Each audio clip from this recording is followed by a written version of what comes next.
Morning Exercises, January 28th. In the wilderness thou hast seen how the Lord thy God bare thee, as a man doth bear his son, in all the way that ye went. Deuteronomy 1:31. The image is parental. In another part of this book, the reference is to a parent bird. As an eagle stirreth up her nest, fluttereth over her young, spreadeth abroad her wings, taketh them, beareth them on her wings, so the Lord alone did lead them. Here the allusion is to a human parent, and it is worthy of remark how often the allusion is made in the Scriptures.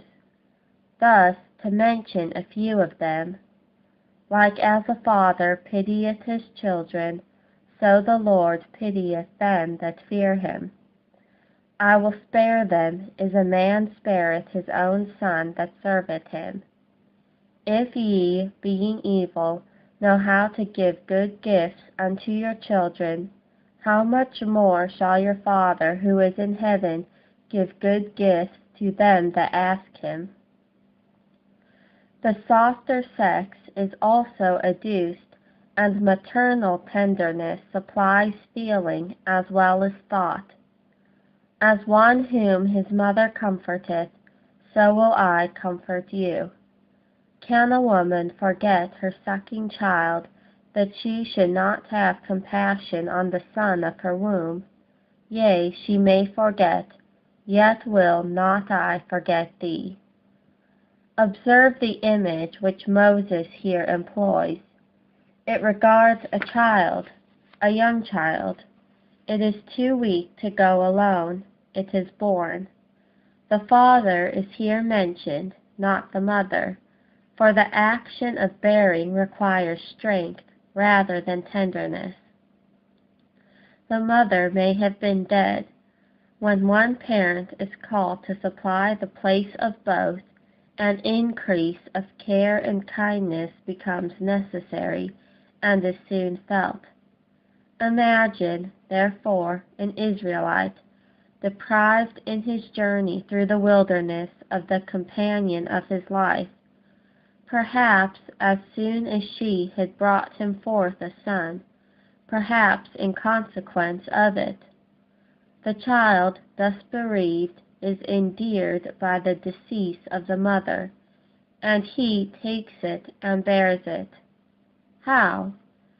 Sometimes in his arms, and often in his bosom. How?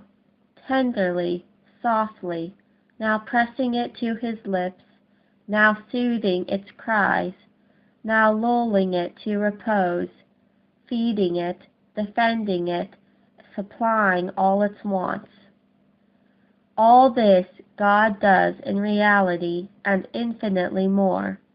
What is the goodness, the gentleness, the care of the tenderest being on earth, compared with the disposition and kindness of God towards his people? When an image is applied to God, we must separate from it all imperfections. A father may be unable to defend a child. He is sometimes absent from it. He cannot be always awake and inspecting it. He may be ignorant of the cause of its complaint. He may not know what is good for it. He may decline in affection and become heedless and negligent. He may become cruel and abandon his charge. But nothing of all this can apply to him who bears us in all the way that we go. Yea, we must not only strip the image of imperfection when we apply it to God, but we must attach to it divinity. Every human relation, however complete, is yet finite in its exercise and excellence. But his attributes are infinite. His love passeth knowledge. He is able to do for us exceeding abundantly above all that we can ask or think. Well hast thou seen in the wilderness how the Lord thy God bare thee, as a man doth bear his son, in all the way that ye went. Let the sight affect your admiration, and induce you to exclaim, Lord, what is man that thou art mindful of him, and the Son of Man that thou visitest him? If we talk of condescension, yet what is the difference between one creature and another, one worm and another? But what is God? What are we? How mean, unworthy, guilty! Let it draw forth your gratitude, and call upon your soul and all that is within you to bless his holy name. To him that led his people in the wilderness, for his mercy endureth forever. Let it encourage you. You are not yet come to the rest and the inheritance which the Lord your God giveth you, but he is with you in the way, and with you as a father, engaged to do all that such a relationship requires. He has said, I will never leave thee nor forsake thee. Reason from the past to the future, and because he has been your help, therefore under the shadow of his wings rejoice. Let him be your example. Job was a father to the poor, not a tyrant or an overseer. Be kind as well as bountiful.